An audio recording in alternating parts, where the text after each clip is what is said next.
जी तो नाजरीन, आज डकी भाई की जो अहलिया हैं ज़ैनब अरूब जतोई, उनकी NCCA के मुलजमान के ख़िलाफ़ जो मुकदमा दर्ज हुआ था उसकी बेल की हियरिंग थी और उसके ऊपर समाअत हो चुकी है और वकला बाहर आ रहे हैं। उनसे हम जानते हैं कि आज क्या पेशरफ्त हुई है। स्पेशल सेंट्रल कोर्ट में ये NCCA के जो मुलजमान थे जिनके ऊपर करप्शन के इल्ज़ाम थे, उनके ऊपर जो है वो उन्होंने अब ज़मानतें दायर की हुई हैं और उनके ऊपर हियरिंग हुई है और अभी उसके अंदर फ़ाइनल आर्गूमेंट्स के लिए वकला को टाइम मिला है और उनसे जानते हैं कि जुमे के रोज़ का टाइम हुआ है, तो तफसीलात ले लेते हैं। अच्छा, जो आज समाज के वाले से हुआ है क्या? अच्छा सर, आज हमने देखा है कोर्ट में एक मिनट नहीं, लंबी बात नहीं करेंगे सर, निकलना। Okay sir, okay.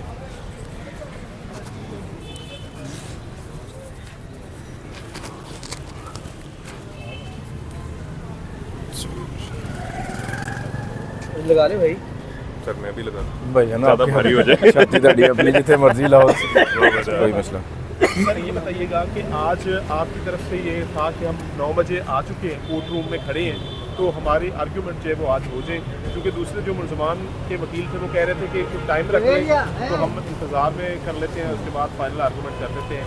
तो क्या समझते हैं, क्यों आपकी तरफ से जो है वो कहा गया कि अभी आर्गूमेंट करें, नहीं तो फिर डेट दे दें? नहीं, हमारी तरफ से कोई डेट की रिक्वेस्ट नहीं की गई, ना हमने ये बोला। हमने सिर्फ कोर्ट को उनके नोटिस में ये लाए कि हम तकरीबन जो है ना 8:45 में कोर्ट में थे और कोर्ट जैसे ही 9 बजे बैठी है तो हम कोर्ट की फ़र्स्ट जो हेयरिंग थी, कॉल थी, उससे पहले मौजूद थे। हमारा ये कहने का मकसद था एक्चुअली इन तीनों बेल्स में जो पटिशनर काउंसिल हैं, उनके जो एक्चुअल काउंसिल है उनकी ज़ाती मसरूफियत थी, शायद वो हाई कोर्ट में या किसी सुप्रीम कोर्ट बेंच में मसरूफ़ थे तो वो नहीं आ सके। हमने तो अपनी अवेलेबिलिटी शो की कि हम तैयार हैं आर्गूमेंट्स के लिए जब भी कोर्ट कहे। तो कोर्ट की कुछ खुद की भी मसरूफियत थी, जिस वजह से ऑनरेबल जज साहब ने बोला कि जी ठीक है, अभी तो यानी कि 11 बजे के बाद नहीं रखा जा सकता, सम ऑफ हिज पर्सनल रीजंस। तो उस वजह से जो है दूसरी तरफ से रिक्वेस्ट आई थी कि ठीक है, इसको फ्राइडे के लिए रख लिया जाए। तो हमने कहा जी हम अवेलेबल हैं आज भी आर्गूमेंट्स करने के लिए, अगर करना चाहते हैं हम असिस्ट कर देंगे कोर्ट को। तो ये उनकी तरफ से रिक्वेस्ट थी। अच्छा सर, ये बताइएगा कि एक एप्लीकेशन भी सलमान साथी जो को अक्यूज है उसकी तरफ से दी गई है मेडिकल करवाने की, तो क्या तशद्दुद किया गया है, ये मेडिकल केस खराब है जो कोर्ट रूम में पेश की गई है? नहीं, वो अपेरेंटली उनकी तरफ से एप्लीकेशन को लास्ट टाइम को कल परसों में मूव की गई है कि जी उनकी कुछ मेडिकल हेल्थ ठीक नहीं है, जिसके ऊपर जेल सुप्रिटेंडेंट से रिपोर्ट मांगी गई है। तो वो रिपोर्ट आती है तो उसके ऊपर मज़ीद बात कर लेंगे, देख लेंगे। अच्छा सर, मुझे ये बताइएगा कि आप ये कह रहे हैं कि जज साहब या थोड़ा मसरूफ़ थे और दूसरे तरफ जो NCCI के जो लोग हैं वो भी आज अदालत में पेश नहीं हो सके, कुछ ज़ाती वजूहात की बिना पर यहाँ कुछ केस उनका लगा हुआ था। सर ये शुरू से हम देखते आ रहे हैं, ज़िला कचहरी में भी ये मामला होते रहे हैं, उसके बाद सेशन कोर्ट में भी ये मामला होते रहे हैं, इवन हाई कोर्ट में भी ये मामला होते रहे हैं। क्या आपको लगता है कि ये सिर्फ उसको डेली टैक्टिस अपनाया जा रहा है? नहीं, इस पर डिलेइंग टैक्टिक्स तो नहीं मैं कहूँगा कि अपनाया जा रहा है, क्योंकि अभी जब जो कोर्ट के रिप्रेजेंटेटिव्स थे जिनके साथ रब्ता था उनके NCCI ऑफिशियल्स का, जिन्होंने रिकॉर्ड लेकर आना था, उन्होंने बाकायदा आगाह किया कोर्ट को जी वो 2-4 मिनट में पहुँचने वाले रिकॉर्ड लेके। तो ऐसा मुझे नहीं लग रहा कि कोई डिलेइंग टैक्टिक्स यूज़ किया जा रहा है। अगेन हमें इससे कोई फ़र्क नहीं पड़ता, हम तो कोर्ट को असिस्ट करने के लिए आज भी तैयार थे। अच्छा सर, ये बताइएगा कि जकी भाई का चलान जो है वो देखा फौरी कोर्ट में पेश कर दिया गया था, अब ये मुलजमान जुडिशल हो चुके हैं, अभी तक चलान जो है वो कहाँ पर किस स्टेज पे है, कोर्ट में बताया गया है? नहीं, वो अभी क्योंकि रिकॉर्ड जैसे आएगा होपफुली वो नेक्स्ट डेट के ऊपर, जो कि ये कमिंग फ्राइडे को डेट है, तो उस डेट के ऊपर इस चीज़ की क्लैरिटी आ जाएगी कि चलान की क्या स्टेज है, क्योंकि वो NCCI ऑफिशियल्स वगैरह उन्होंने जो है प्रोसिक्यूशन ने सबमिट करना है चलान, तो वो इसकी प्रोग्रेस क्या है वो भी सबमिट करेंगे। अब अभी ये बताइएगा प्लीज़ कि अभी जो इस टाइम के ऊपर जो तीनों अफराद जिनकी तरफ से जो बेल फाइल की गई है, जो FIR है रूप जतोई साहिबा की तरफ, उनमें इन तीनों का प्लीज़ ज़रा रोल जो डिफाइन किया गया वो ज़रा बताते हैं अलग-अलग कि क्या क्या रोल है सुलेमान अजीज़ का, अली रज़ा का और मुश्तबा का। अच्छा, इसमें रोल एक कलेक्टिव जो है नेटवर्क को एक्सप्लोर किया गया था ड्यूरिंग इंक्वायरी, और लेटर ऑन इन्वेस्टिगेशन में भी ये चीज़ें सामने आई कि ये किसी एक बंदे का ज़ाती अमल नहीं था, ये एक कलेक्टिव ये बैकएंड के ऊपर ये चीज़ कर रहे थे, जिसको ये कह लें कि जी जो गैर कानूनी सरगर्मियाँ हैं उनको ये परवान चढ़ा रहे थे, सपोर्ट कर रहे थे, और डिफरेंट कॉल सेंटर्स वगैरह से रिलेटेड और जो गैर कानूनी जो हैं काम उनको ये सपोर्ट कर रहे थे। अब ये रोल डेफिनेटली इसके ऊपर आर्गूमेंट्स होंगे बेल स्टेज के ऊपर, इसलिए इसके ऊपर मैं स्पेसिफिक नहीं जाना चाह रहा है। इसलिए जो FIR की है उसके कंटेंट्स उसके मुताबिक मैंने आपको बता दिया। इनके रोल जो हैं वो FIR में कैटेगोरिकली डिफाइंड है कि ये मुलव्वस पाए गए, इंक्वायरी में भी, इन्वेस्टिगेशन में भी। अच्छा काफ़ी ये जो अभी जो इसके अंदर से ये जो तीनों अपराध जिनकी बेल बताई हुई है उसके अंदर सलमान अजीज जो है वो फ्रंटमैन है और बाकी दोनों जो हैं वो सरकारी मुलाजिमीन हैं। जी जी। तो ज़रा प्लीज़ बताइएगा अली रज़ा और मुश्तबा इनका क्या क्या ओहदा क्या क्या था इनका NCCI के अंदर, अगर ये थोड़ा सा बता देंगे। अली रज़ा जो है वो सब इंस्पेक्टर थे और मुश्तबा जो है असिस्टेंट डायरेक्टर थे NCCI लाहौर से, और इनकी इन्वॉल्वमेंट ड्यूली पाई गई थी इन्वेस्टिगेशन में भी और ड्यूरिंग इंक्वायरी भी।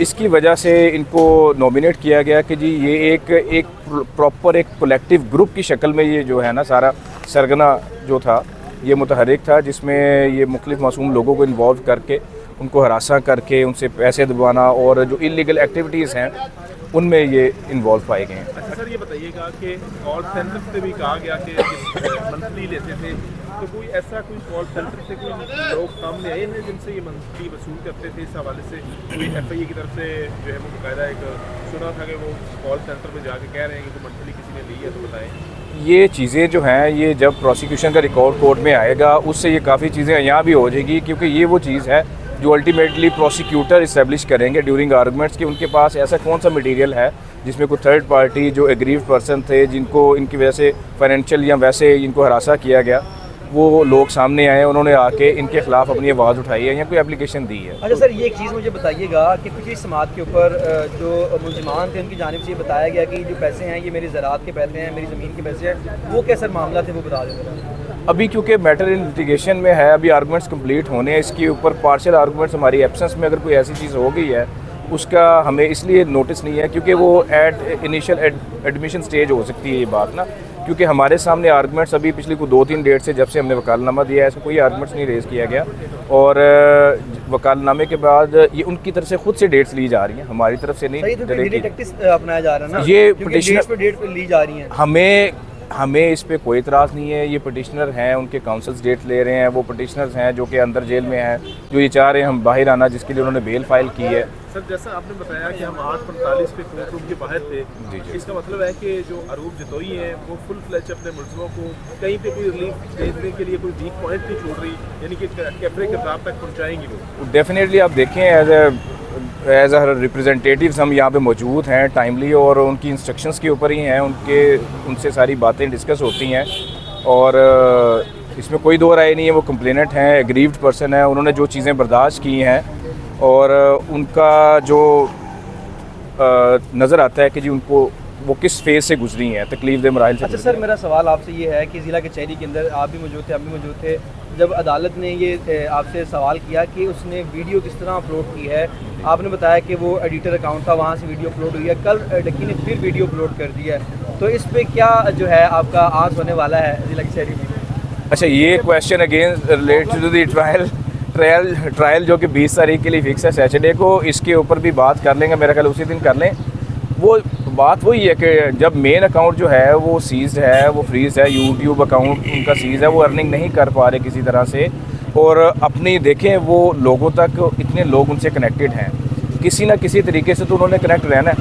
अब वो एडिटर अकाउंट बेसिकली एक इंफॉर्मेशन टाइप अकाउंट है जो कि इंफॉर्म कर रहे हैं उनको ना, उनकी प्रेजेंस से, उनकी एक्टिविटीज़ से, उनको लोगों से ताल्लुक़ बरकरार रखने का एक ज़रिया बना हुआ है इस वक्त। बेशक उससे अर्निंग नहीं हो रही बट इट्स अ कनेक्शन। वो पैसे नहीं कमा रहे, पैसे नहीं कमा रहे। ये हमने ऑलरेडी लास्ट टाइम भी ट्रायल कोर्ट में सबमिट किया था, और नेक्स्ट टाइम भी अगर ज़रूरत पड़ेगी कोर्ट पूछेगी तो हम एक्सप्लेन करेंगे। Thank you sir. Thank you sir, बहुत शुक्रिया। माइक ले दो माइक ले लो नहीं तो